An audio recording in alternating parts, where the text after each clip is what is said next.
Good evening and welcome to this 1-hour webinar titled Power, Privilege and Pandemic, the Toxic Case of Brexit.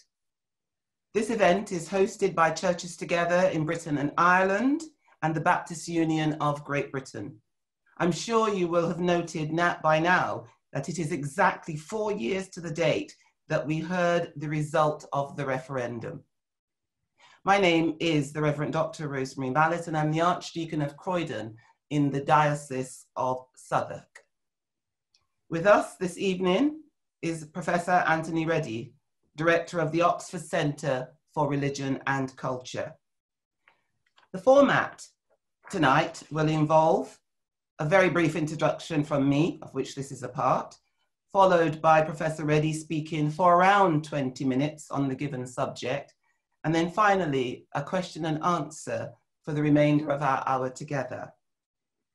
I have to let you know that there has been unprecedented interest in the subject of tonight's webinar, and this session is being watched on Zoom and live streamed via Facebook. With regard to the question and answer, while Professor Reddy is talking, please do formulate and send in your questions via the chat or the question and answer option on Zoom and Facebook.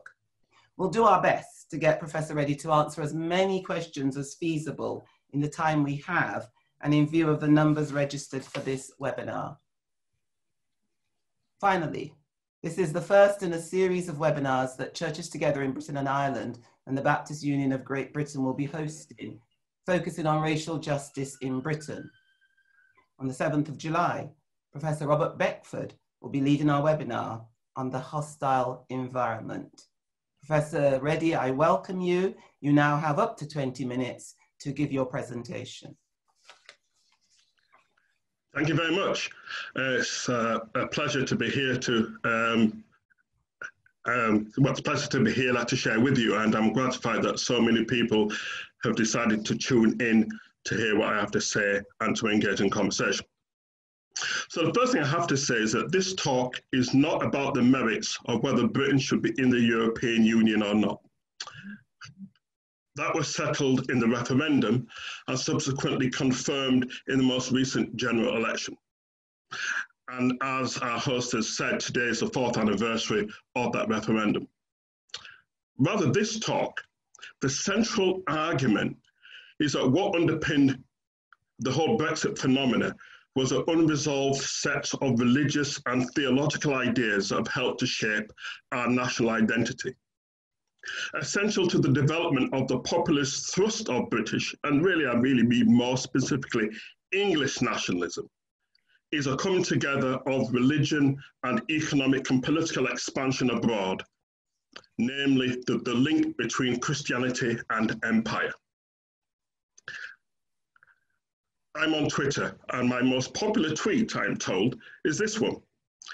Brexit is the shingles to the chicken pox of empire. One cannot understand the broader development of the Brexit phenomena within the context of Britain and one is not aware of the creation of empire and the process of colonialism beyond the shores of Britain.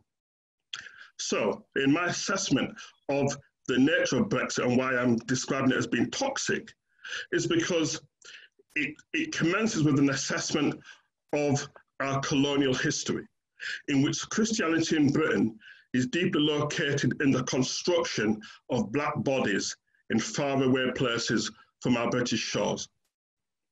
Namely, it's the relationship between empire and colonialism. In many respects, this remains the unacknowledged elephant in the room in much of our social, cultural and political discourse in the UK. R.S. Sugatharaja, who's often known to his friends as Suggy, was a former professor of post-colonial biblical hermeneutics at the University of Birmingham. And a number of years ago, he noted that there was a deep relationship between British Christianity in general and the Church of England in particular, and empire, and that these two had a collusive relationship over a number of years. for both the Christian faith and imperialism and the regimes that come out of this, that they are all based upon the basic premise of the superiority of those who are colonizing other countries. And I have a quote from Sugata Raja, and he says, and I quote, "Empires are basically about technically and military advantaged superior races ruling over inferior and backward peoples. When imperial powers invade, the conquered are not permitted to be equal to the invaders. This was true of all empires, from Roman to British to American. The basic assumption is superiority, and that superiority is never questioned in their writings." End of quote. So the superiority of Britain is built upon a bedrock of Christian-inspired notions of exceptionalism, in which God has set apart the British, particularly the English, to occupy a special place in the economy of God's kingdom. And one can see this in the rhetoric of Britain's greatest writer, William Shakespeare, who in his play Richard II, written approximately 1595-96, a few years after the Spanish Armada of 1588, states in unambiguous terms the import of the English when thinking in terms of their sense of exceptionalism. And Shakespeare writes this. Now, I have to apologize at this point that I'm no thespian, so obviously this would sound better if it would be spoken by the likes of Laurence Olivier or Kenneth Branagh.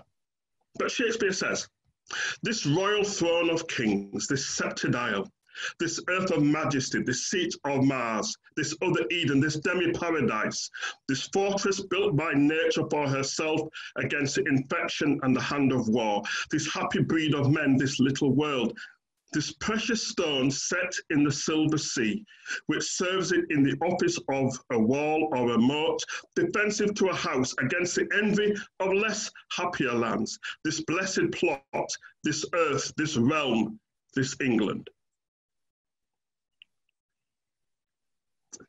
If one thinks back historically to when Shakespeare was writing this, he's writing this a few years after which Britain, an island nation, is being pitted against a foreign continental power that is looking to impose itself upon them and looking to come in and to invade and to take away British liberty and independence. It's not a stretch, therefore, to see the parallels that were often drawn upon by Brexit in terms of Britain as an island nation against a continent that was looking to impose things upon us. This outworking of this sense of exceptionalism was the desire to export the superiority of the British across the world. Empire and colonialism found much of its intellectual underscoring on the basis of white Eurocentric supremacy, which marked the clear binary between notions of civilized and acceptable over against uncivilized and backward. No prizes, therefore, for guessing on which side of the divide Black people found themselves. So the roots of Brexit lie in this growth of English nationalism, which sees us, and obviously I don't mean me, I mean white British people, particularly white English, different from them. And this begins, as I'd said, during the reign of Elizabeth I. The rise of English nationalism, therefore, is based upon notions on being different and better than others. Think back again to the rhetoric around Brexit. I still remember having a conversation with someone local, a local friend of mine who was a Leaver.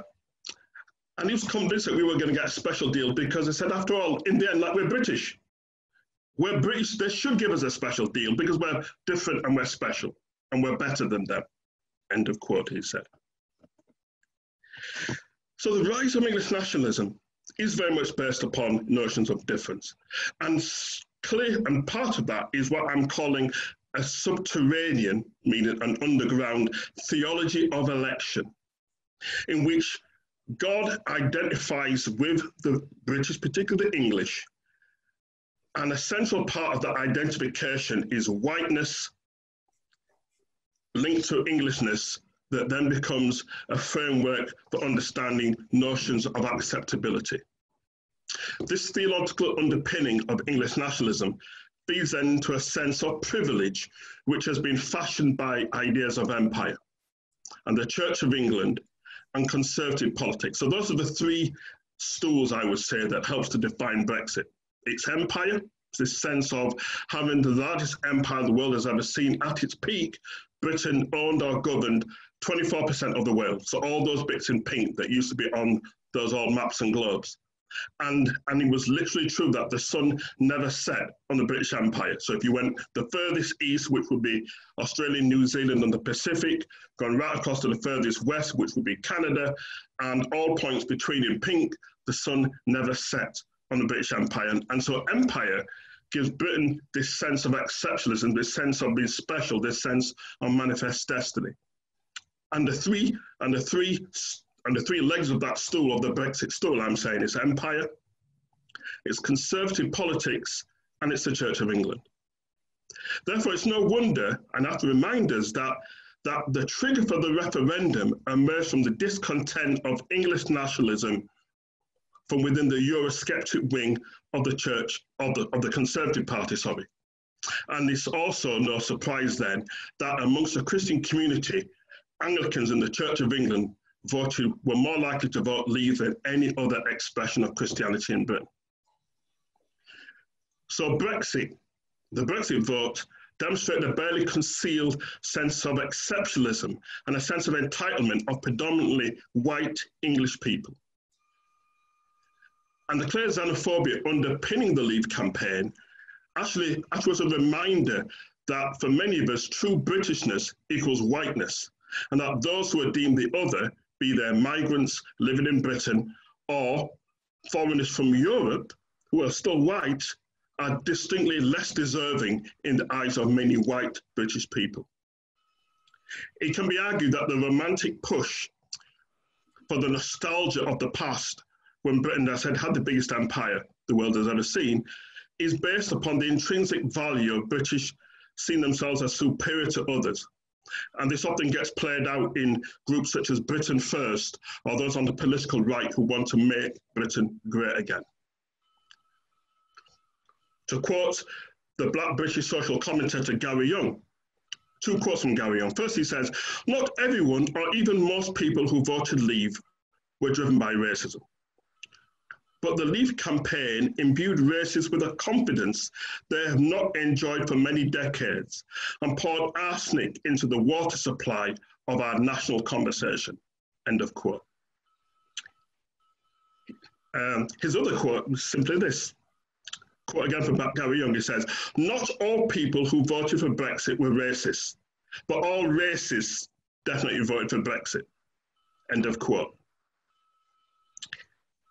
So that then brings us then to the question of the toxicity of the hostile climate and immigration, which I won't go into too much because we have a future webinar based on that. But it has to be clear that what helps to frame that is Brexit itself. If you have a rhetoric of white entitlement that pits itself against blaming immigrants and minorities for the social ills that plague the country, it's no stretch then that what you then have is a wider context in which you see a rise in racist attacks and a rise in xenophobia and a rise in Islamophobia.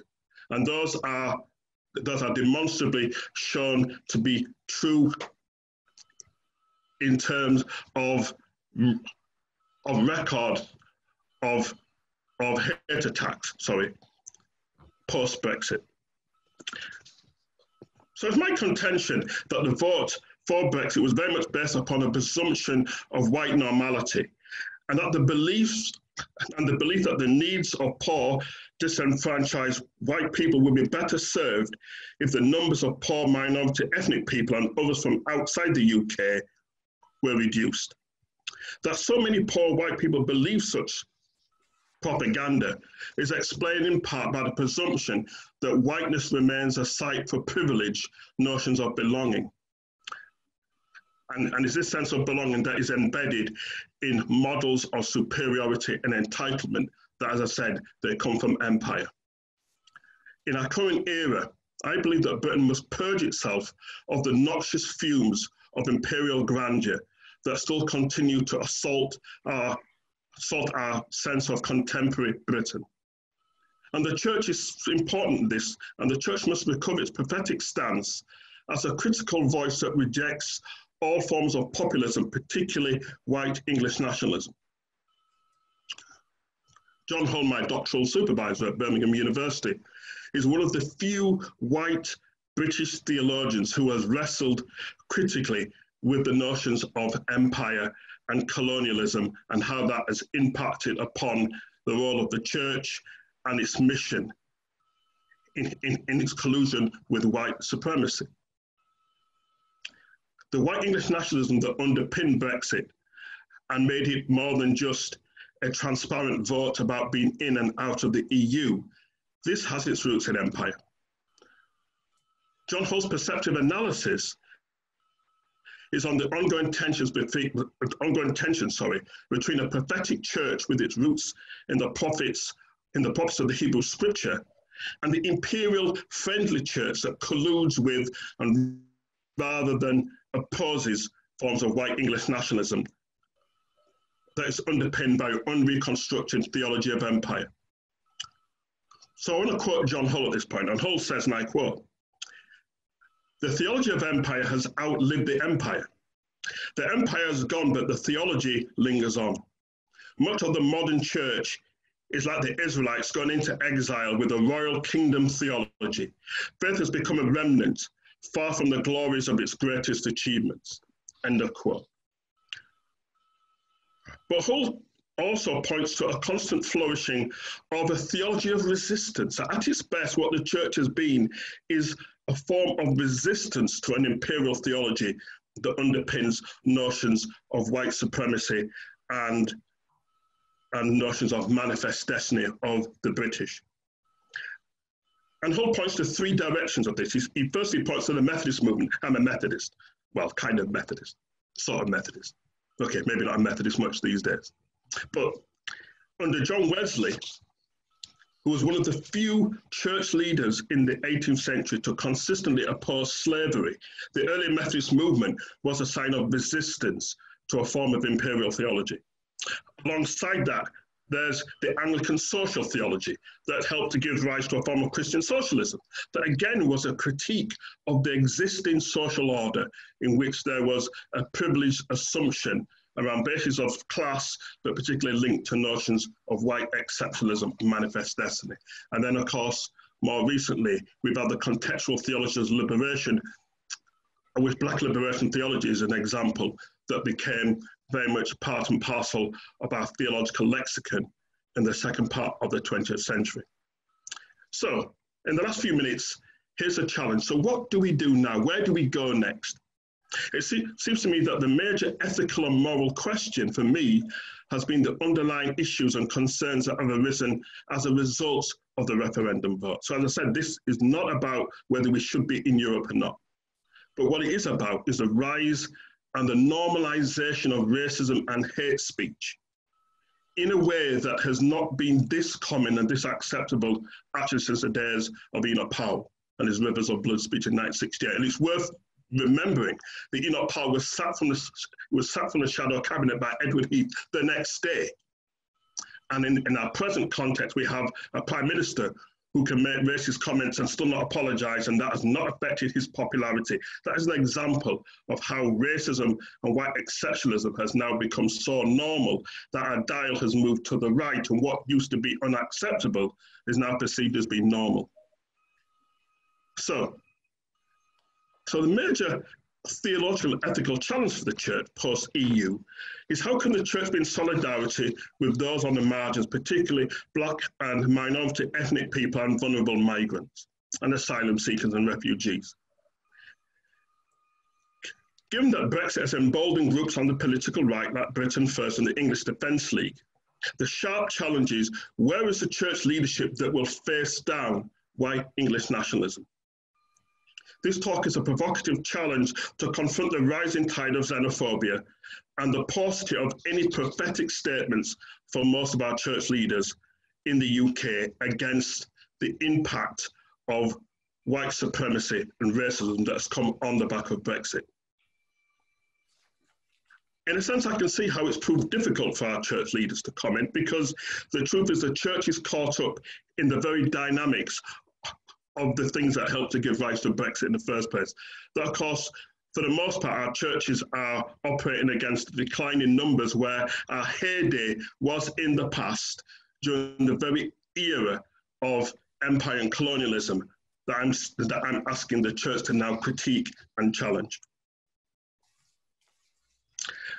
A fundamental reason why the church should be on the side of those on the margins is because the church has been one of the great beneficiaries of immigration.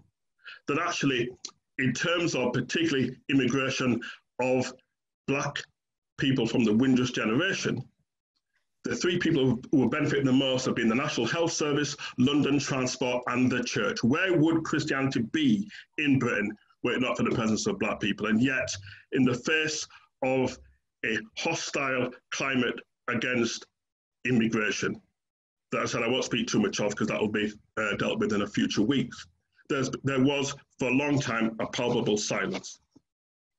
So, in summing up, Brexit, I believe, is the coming together of white privilege and entitlement alongside notions of election that are derived from a deep-seated theology of exceptionalism that is buttressed and exacerbated by the triumphs of empire. And Christianity and British churches have colluded in that because they were part of that construction that enabled Britain to feel like it was great.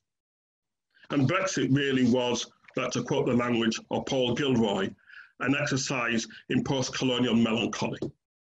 It was an exercise in wanting to go back in time to a time when Britain felt itself to be not just distinct from Europe, but a country that believed itself to be great, that was underpinned by a notion of manifest destiny. So, in our present era, as I speak, the crisis that faces us is one that is linked to the ethics of Christian practice. The church and the followers of Jesus Christ have to exercise a faith that is a challenge to notions of white normality. Most British churches supported the British Empire and the growth of colonialism. And the recent COVID-19 pandemic has revealed the systemic disparities in British society and across the world. COVID-19 came on the back of post-Brexit paralysis, where we have indeed witnessed a rise in xenophobia, racism, and anti-Semitism. We need a prophetic denunciation of white exceptionalism and the notion that non-white people should be scapegoated in our anti-immigration era. We need a prophetic theology that will challenge and overcome the toxicness of white exceptionalism. That has been the platform that has led to the fact that for so long Black lives have not mattered. We need a change, and the change needs to start now, and the church needs to be at the forefront of that change as we challenge the toxic nature of Brexit. That is not about being in or out of Europe, but unleashing a floodgate of racism and white supremacy that has stalked us for too long. Thank you. Well, thank you, Professor Reddy. You have spoken powerfully on the tropes of power, privilege, and the pandemic as they're attenuated by racism and racial inequality. I just want to start off the questions by asking you if you think that these three tropes are in any way also attenuated by class. Absolutely. Absolutely. I think one of the tragedies of Brexit was the way in which poor white working class people were sold a lie. And the lie was this: it was that somehow their poverty and their sense of marginalization was somehow like the fault of immigrants. And somehow, if we somehow have less immigrants, then they themselves will feel more connected to Britain and their economic status will be improved. It is a lie. That essentially, if you look historically at this manifestation of empire, it did not enrich poor white people either. They themselves were also victims of empire, but I think their whiteness has allowed them to be fooled, so they feel that somehow rich white men like Boris Johnson and Nigel Farage, private school educated, privileged individuals at the apex of British society, they were fooled into believing that their whiteness gave them more in common with them than it did with poor people from other parts of the world who live alongside them in underfunded schools, in bad housing, and in poor areas of the country. And that is just a form of false consciousness. They were fooled. But I have to say that like, you can't fool someone if deep down they don't want to be fooled. Okay, thank you for that answer. I'm going to continue on that theme, and we have a question which asks, is race really the issue? What about the 30 years of Daily Mail propaganda and the systemic injustices visited upon the poor, the white poor, by the rich in power? Well, that's a very good question, and that I think is linked to my previous answer, that I think it's not entirely about race. I think race and class have always been linked. Race and class have always been intimately linked. And so I don't doubt that the propaganda of the Daily Mail is seeking to make white British people feel that somehow that they're the worst victims. Yes, they're victims, but like I said, that you can't fool people who don't, you can't fool people who deep down don't want to be fooled or don't buy into some of the myths that have been propagated against them. And I think sadly that due to the false consciousness of whiteness, it has still allowed many poor white people to see or to feel that rich people who never had their best interests at heart, if you look at the struggle, for example, around suffrage, around who could vote and who couldn't vote, it took poor white people a long time, and actually, at their best, what we saw in things like the Chartist movement and various other grassroots movements was a coalition of people coming together and recognizing that their class interests were every bit as significant as a false consciousness of the epidermis that made poor white people at their worst believe that rich white people cared about them when they never have. When actually what they really had more in common with was a class-based struggle, which at their best is what the trade unions tried to do. But of course, what underpins that, what undercuts that is the fact that the trade union movement itself was still racist. So even when they were talking about solidarity along the lines of class-based interests, and I remember talking to my dad about this, and my dad was a trade unionist. He was a member of the General and Municipal Workers Union, worked in a series of factories in Britain, was always a staunch trade unionist. And yet when he talked about racism on the shop floor, it was interesting that class solidarity only went so far with some of his white colleagues, who would then turn around and say, but no, it's nothing personal, but like, you're not really one of us though. Okay. Thank you very much. Well, I'm going to continue on that theme in terms of our questions, and then we'll move away a little bit afterwards. The question is, would you, and if so, where would you draw the line between proud to be white British and racism? Yeah, I mean, I think there's nothing wrong with being proud of any particular identity we have. I think the line always is, there's a difference between saying that there was a distinct history or a distinct experience of any particular group of people, which I think is undoubtedly true. The problem is when one then takes that particularity, but then overlays it with notions of superiority, or alternatively, notions of entitlement. So for example, I grew up in a poor inner city area of Bradford. In Bradford, that area of BD4 was one of the poorest of this in the city in terms of demographics. What was always interesting were the white communities there, who'd been poor long before we turned up. Long before my parents came in 1957 and 1959 respectively, there were people who were endemically rooted in poverty in the city of Bradford, being exploited largely by people who are capitalists who owned mills and factories who didn't live in Bradford, like they moved out to Leeds or moved further to north to Harrogate and York in the posh white bits.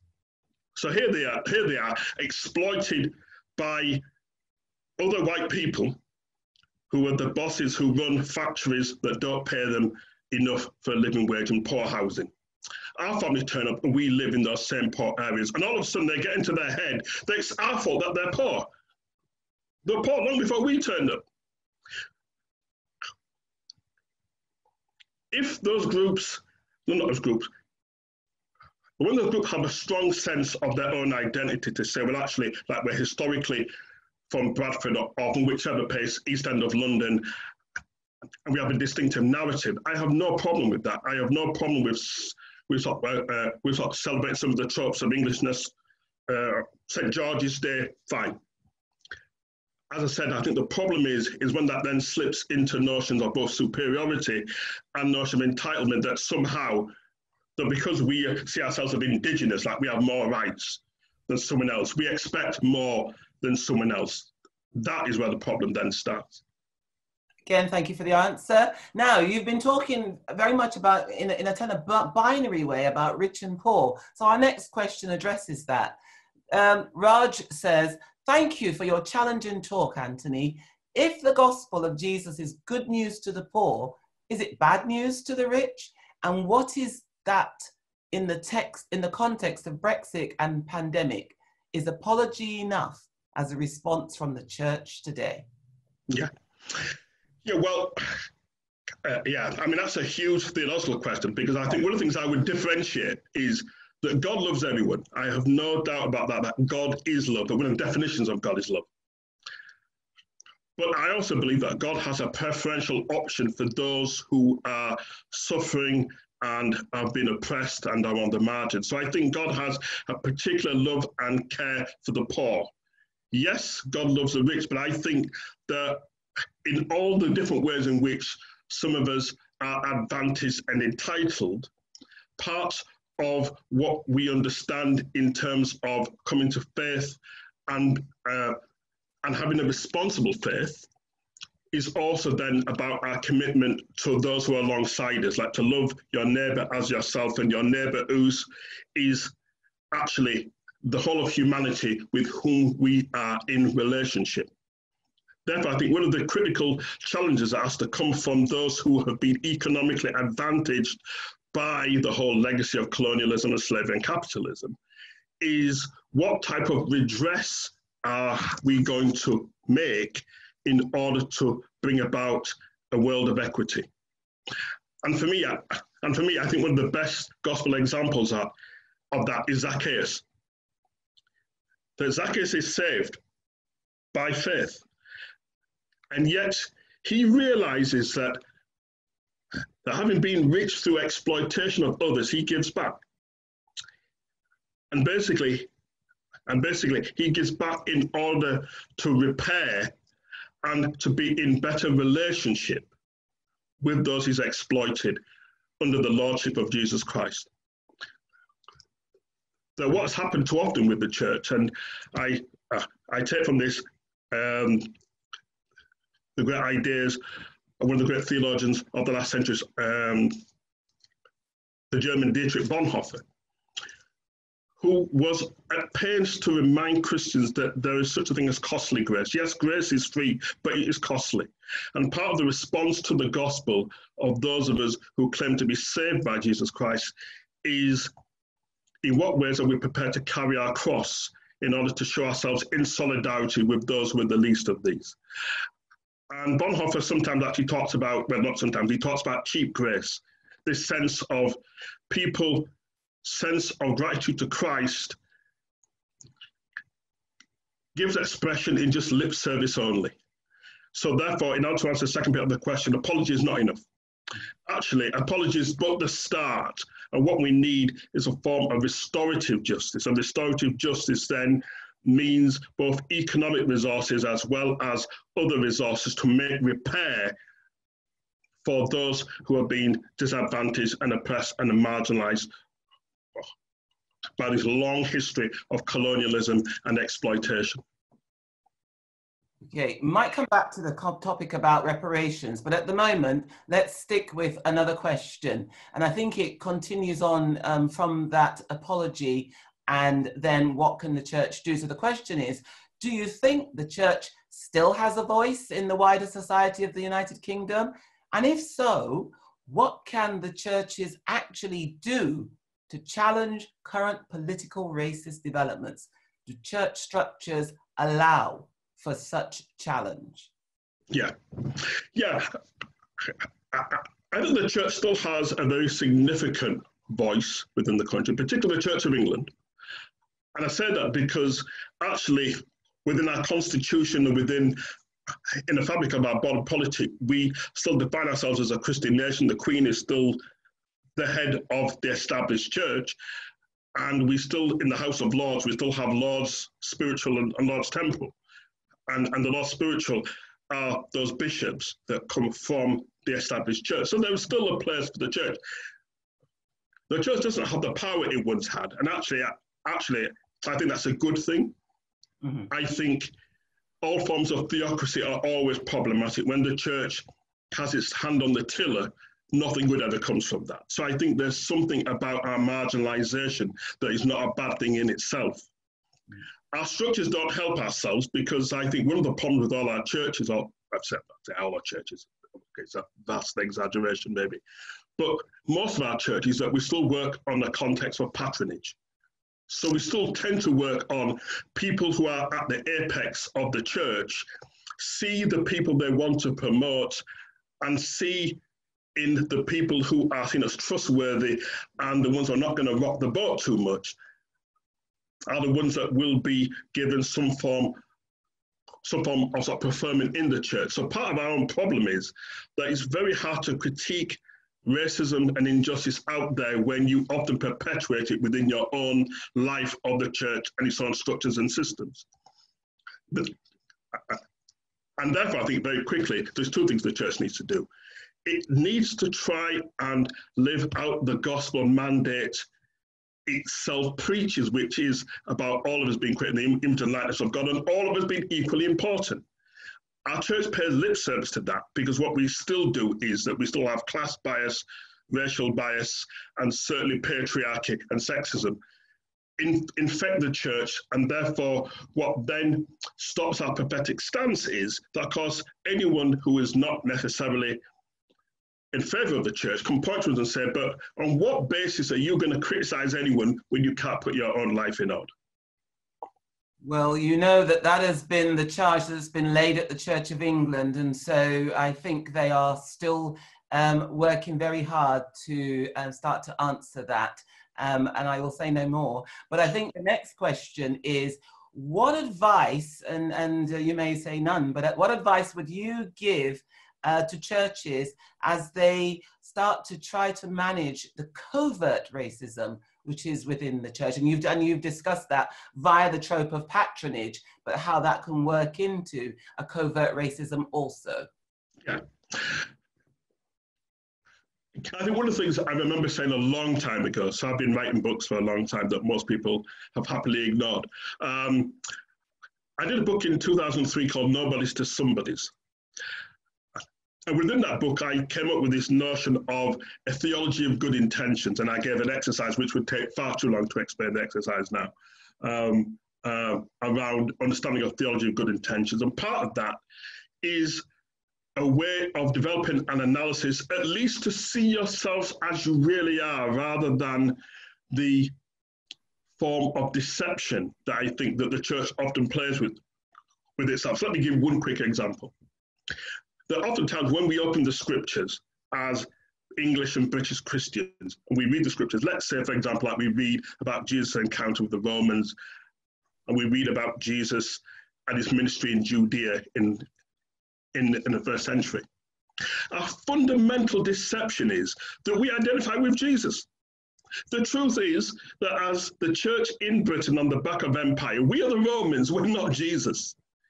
We are implicated in the very thing that we are trying to critique, and we can't critique it because we haven't even come to the truth of our own complicity. if you talk to any counselor who's doing any type of work with people who are struggling with various forms of addiction, the first thing you have to do is acknowledge that you have a problem. That's the first thing you've got to do. Then secondly, you then have to have a plan of action that says, well, how then do I stop doing the very thing that I'm addicted to?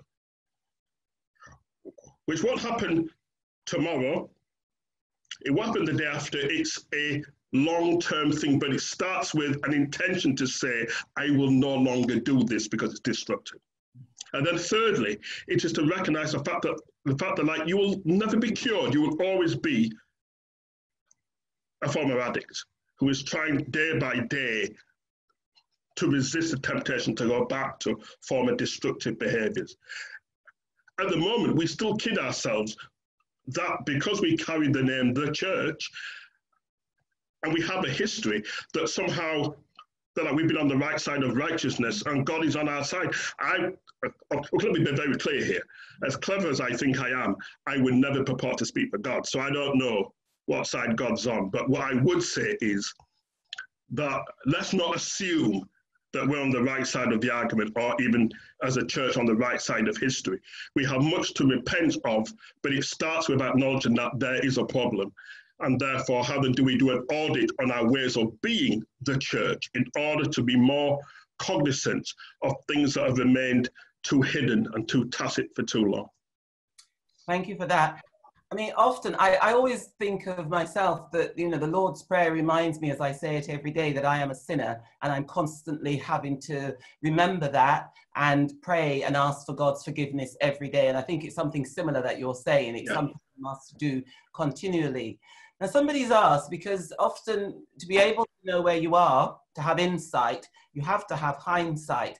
And so someone's asked, would you say that the missions of the 17th and 18th century from Britain to other countries were in essence born of white exceptionalism?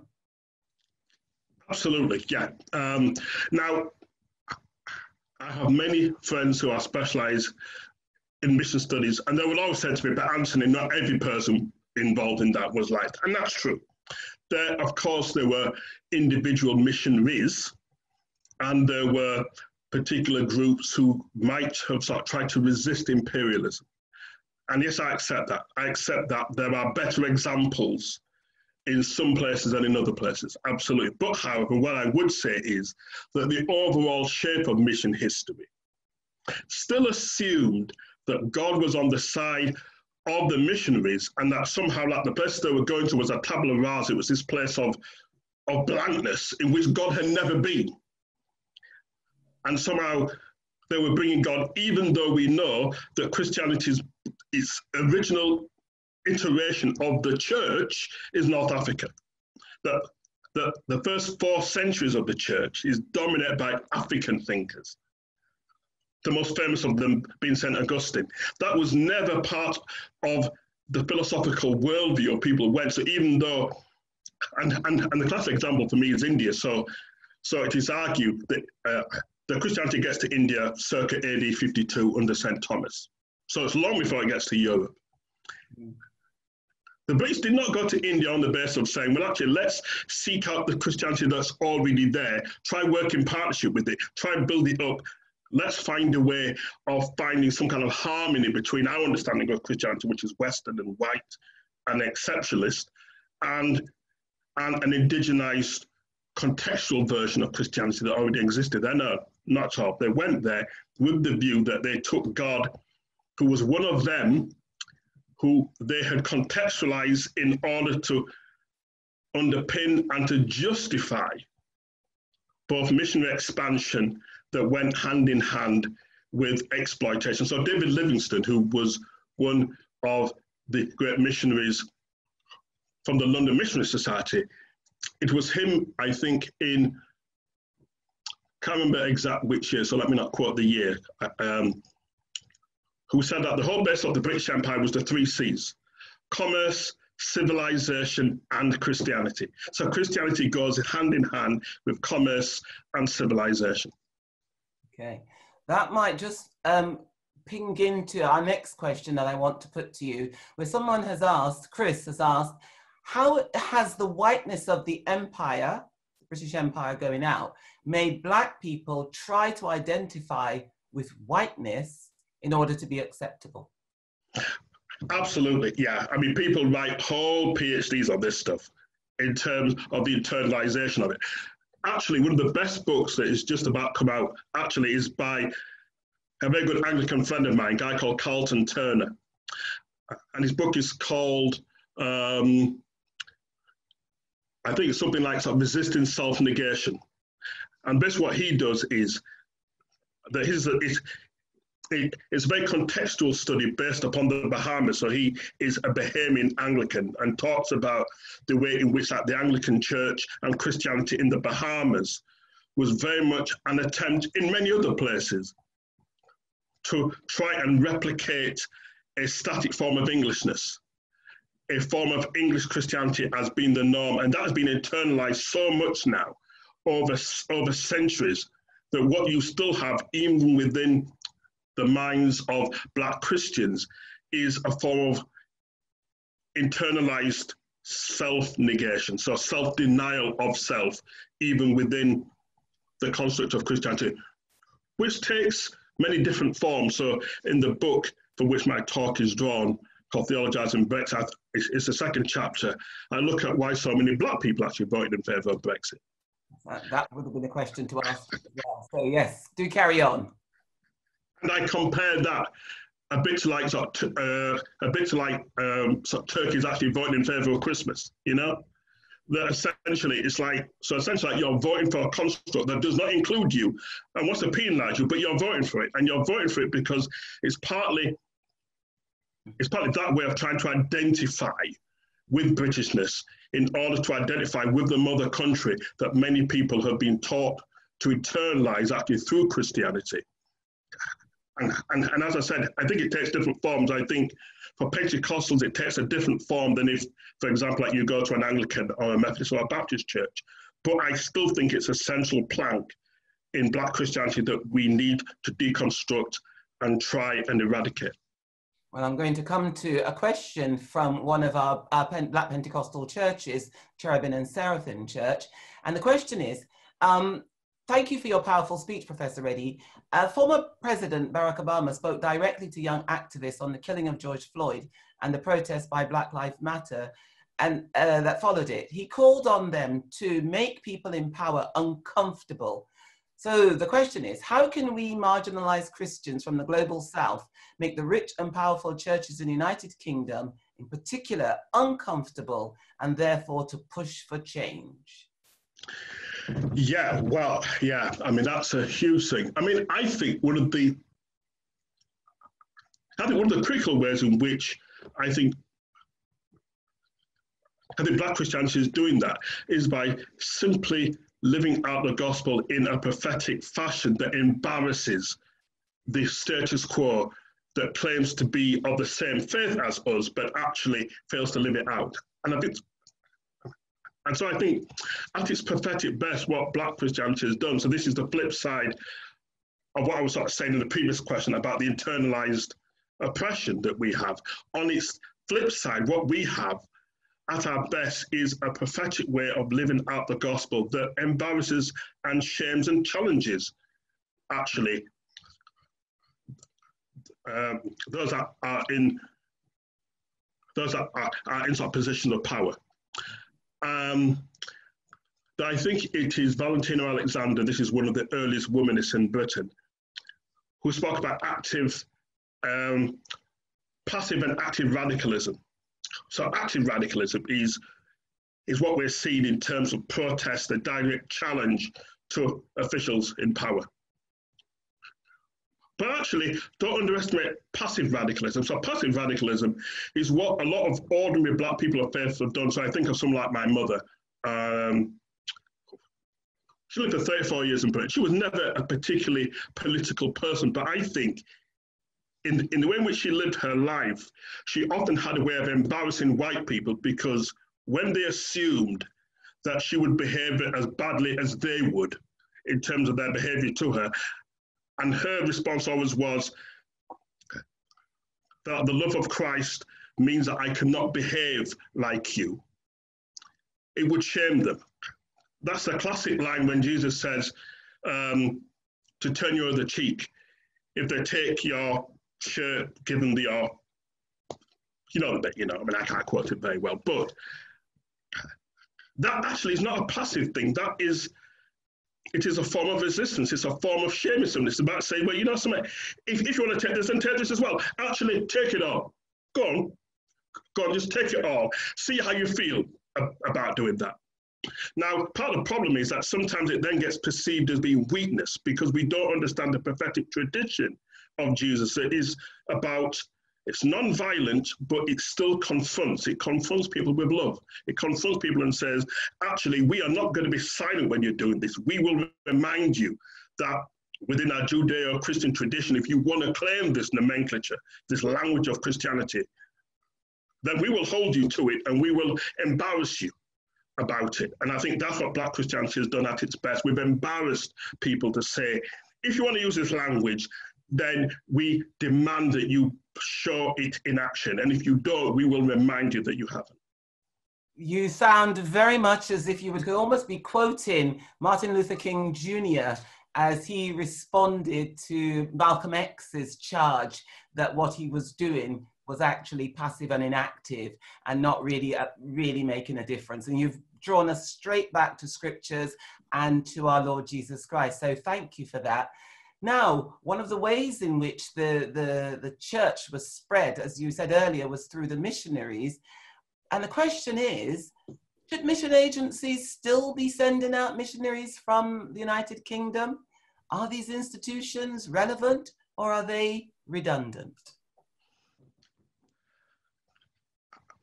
I feel slightly compromised by this because my last job was actually working for a mission agency, and many of my friends still work for them, so I don't want to be overly harsh on them. I think I would say this. Sending people to go and proselytize, I have severe doubts about for two reasons. Firstly, that all the best evangelism is done by people in the culture who understand it, not from people outside it. That's the first thing. So I have no problem with a certain sense of apologetics or wanting to talk about Jesus and talk about the good news. I understand that. However, it's best done by people within it. So actually what mission agency should be doing is giving resources to support people on the ground in a place to do it rather than parade people out across. That's the first thing. Secondly, it's this language of partnership that has always been difficult. That a lot of modern mission agencies now will talk about being in partnership in mission. And we'll talk about mission partners rather than missionaries. And I understand that, except of course, if you have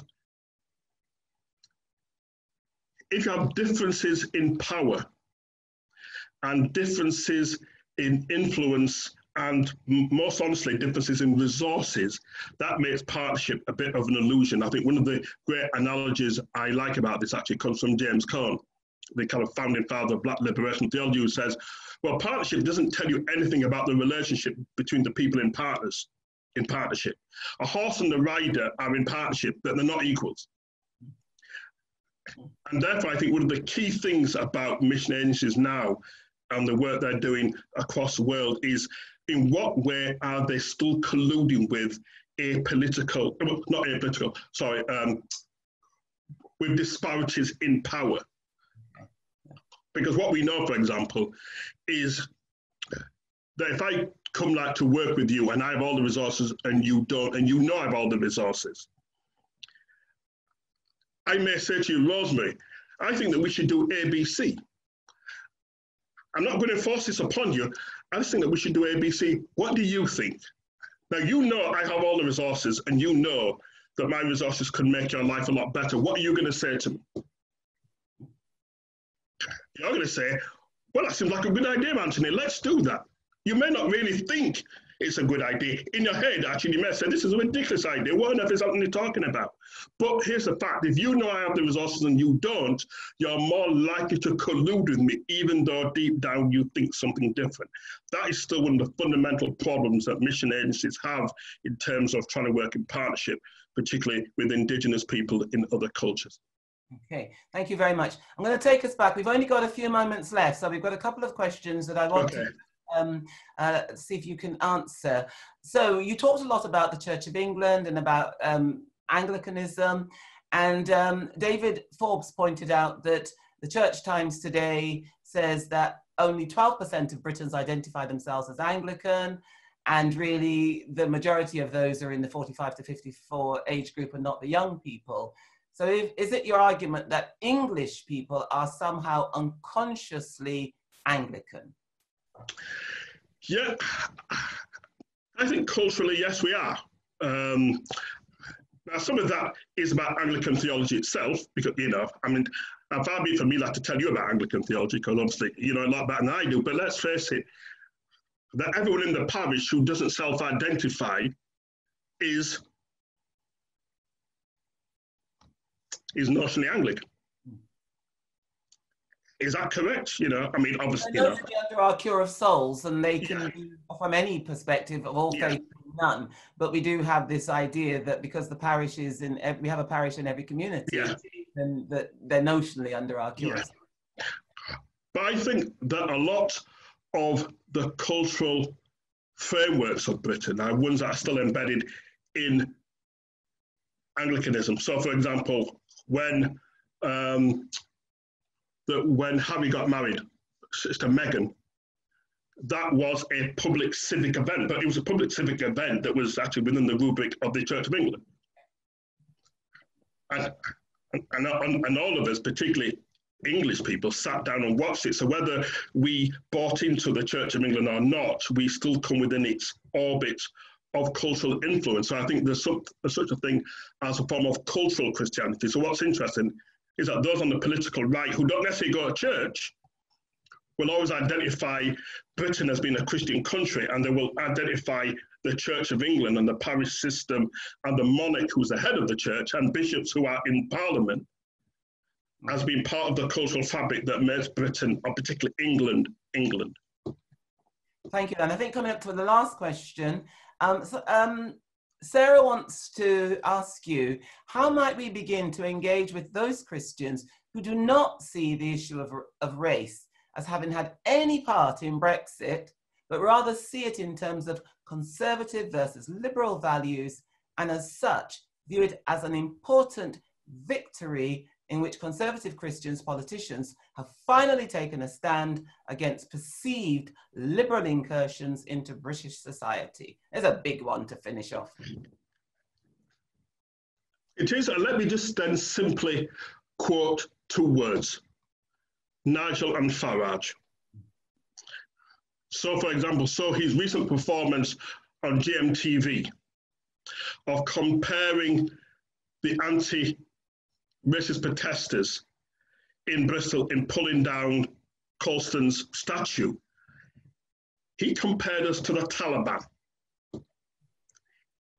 He compared us to some of the most egregious and dangerous, vicious people in the world, and he's one of the architects of Brexit. So what I would say to those people is, if you are comfortable with your faith seen in the same place as a man like that, then all I can say is that you definitely then need to rethink what your Christianity looks like, because whatever one wants to say about liberal or conservative values, what we must be able to agree on is that the love of neighbour and the love of each other, always creating the image and likeness of God equally, is nothing that you can apply to someone who wants to use such offensive language about people whose only crime is simply fighting for justice and equity for all people. I think we're the war cry of fighting for justice and equity for all people is a good place to which we end this webinar. And I'm glad that you said that rather than ending on Nigel Farage and his horrendous quote with regard to what happened in Bristol. So may I say to everyone who has joined us this evening, thank you for what has been a very stimulating discussion on one of the key issues in our countries today. I'd like to thank Professor Reddy for leading our conversation. I'd like to thank everyone who sent in questions, and then please, I apologize for those of you whose questions I wasn't able to put to Professor Reddy. I want to just remind you that there are 5 webinars on racial justice in Britain from the Churches Together in Britain and Ireland and the Baptist Union of Great Britain. And please check their website for more information. And just to end, I want to just say thank you from me. I'm Reverend Dr. Rosemary Mallett, Archdeacon of Croydon. I wish you good evening. I encourage you to stay safe as we start to come out of the lockdown. And I look forward to being able to join with you at other webinars in the future, the first one being coming up on the 7th of July.